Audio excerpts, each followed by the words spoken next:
யுஎஃப்ஓக்கள், aliens, அடையாளம் தெரியாத பறக்கும் பொருட்கள். இந்த வார்த்தைகள நாம கேட்டாலே மனசுல பலவிதமான கேள்விகளும், கற்பனைகளும் வரும் இல்லையா?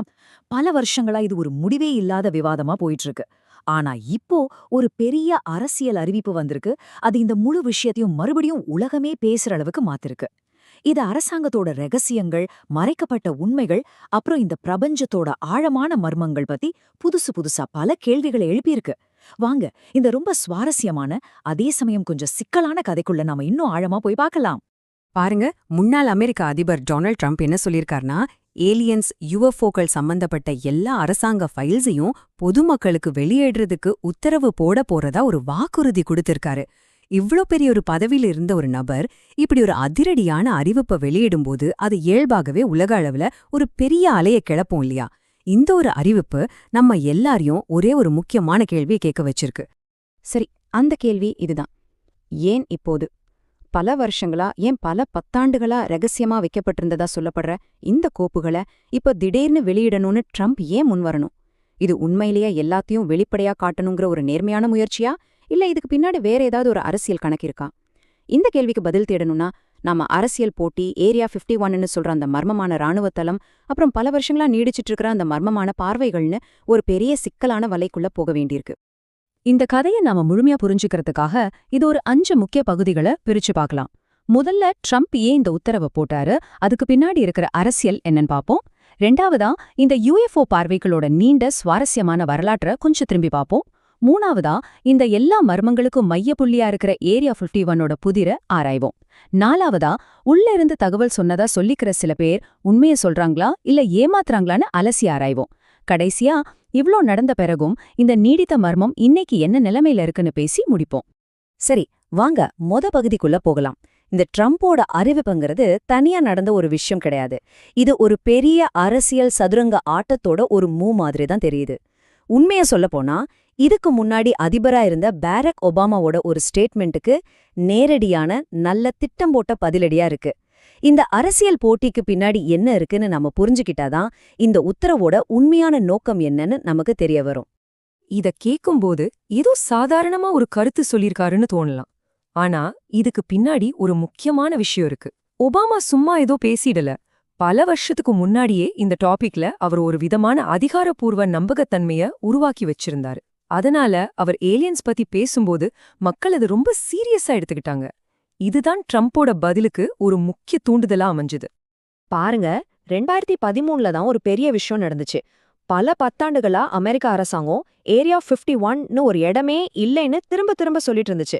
ஆனா ஒபாமா நிர்வாகம் தான் முதல் முறையா ஆமா அப்படி ஒரு இடம் இருக்குன்னு அதிகாரப்பூர்வமா ஒத்துக்கிட்டாங்க. இது ஒரு பெரிய திருப்புமுனை. அது வரைக்கும் ஒரு கட்டுக்கதையா பார்க்கப்பட்ட ஒரு விஷயத்த அரசாங்கமே ஒத்துக்கிட்டது. இதனால பின்னாடி அவர் ஏலியன்ஸ் பத்தி பேசும்போது அவர் வார்த்தைக்கு ஒரு வெயிட் கிடைச்சது. இப்போ ட்ரம்ப் என்ன பண்றாருன்னா, அந்த நம்பகத்தன்மைய தனக்கு சாதகமா பயன்படுத்தி கதைய மறுபடியும் தன் பக்கம் திருப்பி மீடியா கவனத்தை இழுக்க பாக்குறாருன்னு தோணுது. ஆனா இந்த ஆர்வம் எல்லாம் இப்போ இருக்கிற அரசியல்வாதிகளோட ஆரம்பிச்சதில்ல.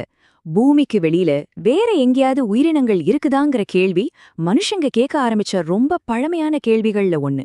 இது நம்மளோட கலை, இலக்கியம், ஏன் மதங்கள்ல கூட ஆழமா பதிஞ்சிருக்கு. பழங்கால புராண கதைகள்ல இருந்து இன்னைக்கு நடக்கிற சம்பவங்கள் வரைக்கும் நாம ஆயிரக்கணக்கான வருஷமா வானத்தை அண்ணாந்து பார்த்து பதில்களை தேடிட்டு தான் இருக்கோம். இந்த நீண்ட வரலாற்றை பார்த்தீங்கன்னா சில முக்கியமான நிகழ்வுகள் இருக்கு. இந்து, சுமேரிய, ஜப்பானிய புராணங்கள் மாதிரி பண்டைய நாகரீகங்களோட கதைகள்ல வானத்திலிருந்து வந்த கடவுள்கள், விசித்திரமான வாகனங்கள் பத்தின குறிப்புகள் நிறையவே இருக்கு. நவீன காலத்துல 1947ல நியூ மெக்சிகோவுல நடந்த ராஸ்வெல் சம்பவம் ஒரு பெரிய திருப்பு முனை.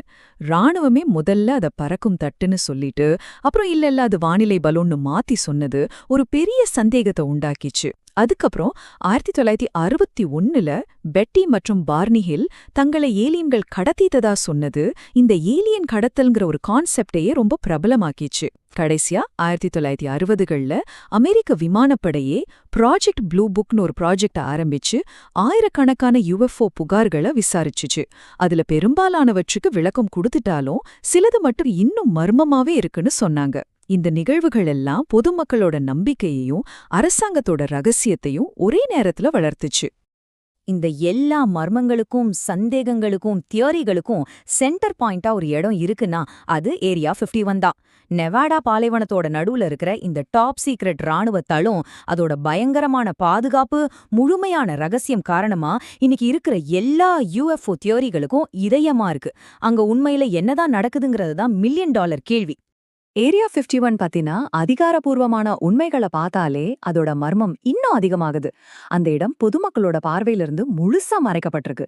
அந்த பகுதிக்கு மேல சாதாரண விமானங்கள் பறக்க தடை. அதோட எல்லைக்குள்ள யாராவது நுழைஞ்சா அது சட்டவிரோதம். அங்க போட்டோ எடுக்கிறது கூட கடுமையா தடை செய்யப்பட்டிருக்கு.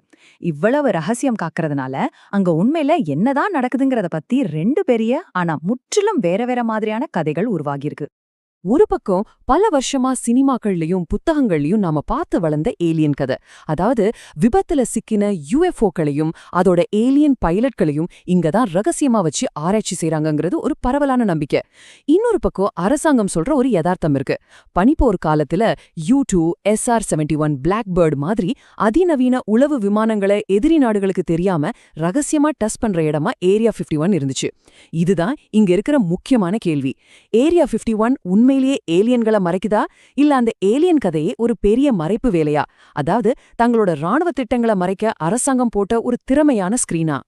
இந்த மர்மத்துக்கும் இன்னும் சுவாரஸ்யத்தை கூட்டுறது யாருன்னா, தங்கள உள்ளாட்கள், அதாவது ஏரியா 51ல வேலை செஞ்சவங்கன்னு சொல்லிக்கிட்டு வர சில பேர்.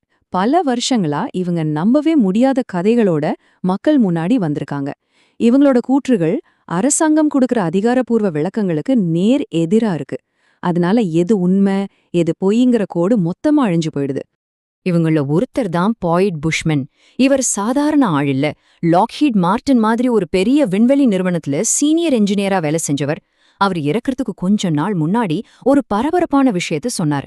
அமெரிக்க அரசாங்கம் 2 வேற வேற இனத்தை சேர்ந்த ஏலியன்களோட ரகசியமா வேலை செஞ்சுட்டு இருக்குன்னு சொன்னார். அதுக்கு ஆதாரமா சில மங்கலான போட்டோக்களையும் காட்டினார். அதெல்லாம் ஏலியன்களோட போட்டோன்னு சொன்னார். புஷ்மனோட கதை இன்னும் விசித்திரமா போச்சு. அந்த ஏலியன்ஸ் குவிண்டம்ஞான ஒரு கிரகத்திலேருந்து வந்தவங்களாம்.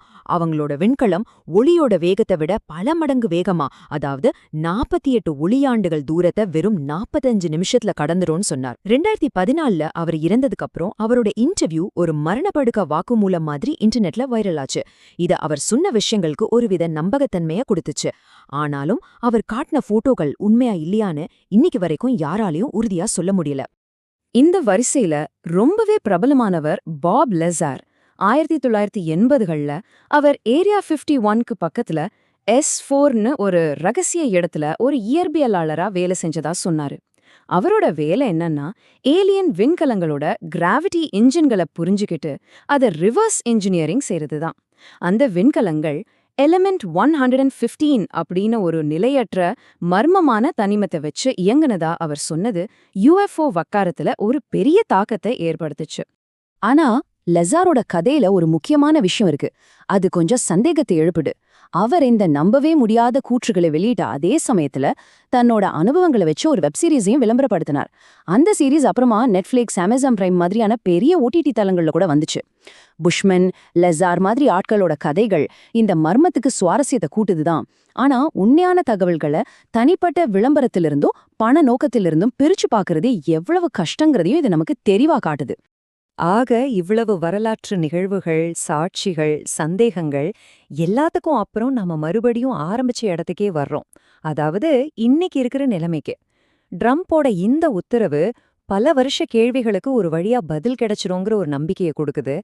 ஆனா ஒருவேளை அந்த பதில்கள் வந்தாலும் கூட பல வருஷமா நீடிச்சிட்டு இருக்கிற அந்த அடிப்படையான விவாதம் அப்படியேதான் இருக்கு. நாம உண்மையில எதை பார்த்துட்டு இருக்கோம்? இந்த விவாதம் முக்கியமா 2 தியரிகளை சுத்திதான் நடக்குது.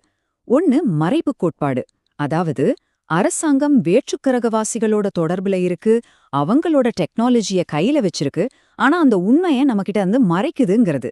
இன்னொன்னு கவனச்சிதறல் கோட்பாடு, அதாவது இந்த ஏலியன் கதையே நம்மளோட ரகசிய ராணுவ தொழில்நுட்பங்களை எதிரி நாடுகள் கிட்ட இருந்தும் நம்ம சொந்த மக்கள் கிட்ட இருந்தும் மறைக்க பயன்படுத்துற ஒரு திறமையான புகைத்திரைங்கிறது. ஆனா வானத்தை பாக்குற அந்த ஆர்வம் அமெரிக்காவுக்கு மட்டும் சொந்தமானதில்ல. சீனா, பிரான்ஸ், ரஷ்யா மாதிரியான உலக வல்லரசுகளும் UFOக்கள் பத்தி அதிகாரப்பூர்வமா விசாரிச்சுட்டு இருக்காங்க. சில சமயங்கள்ல அதோட இருப்ப ஒத்துக்கிட்டும் இருக்காங்க. சோ இது ஒரு உலகளாவிய நிகழ்வு. ஆனா கடைசியா பார்த்தா ட்ரம்போட இந்த சமீபத்திய உத்தரவோட நோக்கம் பிரபஞ்ச உண்மைகளை வெளியே கொண்டு வரதை விட பூமி சம்பந்தப்பட்ட அரசியல்ல கவனம் செலுத்துற மாதிரி தான் தெரியுது. குறிப்பா தன்னோட அரசியல் போட்டியாளரான ஒபாமாவை மிஞ்சி இந்த சுவாரஸ்யமான டாபிக் மூலமா மீடியா கவனத்தை மறுபடியும் தன் பக்கம் இழுக்கிறது தான் இதோட முக்கிய நோக்கமா இருக்கலாம். சரி, அப்போ இந்த வகைப்படுத்தப்பட்ட ஃபைல்ஸ் எல்லாம் வெளியானா அதிலிருந்து என்னதான் வெளியே வரும்?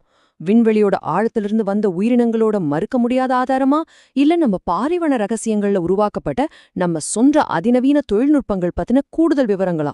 எதுவா வேணா இருக்கலாம். ஆனா ஒண்ணு மட்டும் நிச்சயம், இந்த உலகமே ரொம்ப ஆவலோட இத கவனிக்கும். ஆனா ஒருவேளை உண்மையான கேள்வி இதுவா இருக்கலாம், நாம பதில்களை தேட வேண்டியது வானத்திலையா இல்ல வாஷிங்டனோட அதிகார மையங்கள்லயா? அரசாங்க ரகசியம், பொதுமக்களோட ஆர்வம், உண்மையான மர்மம், இது எல்லாத்துக்கும் நடுவுல இருக்கிற கோடு முன்ன விட இப்ப இன்னும் மங்கலாத்தான் இருக்கு.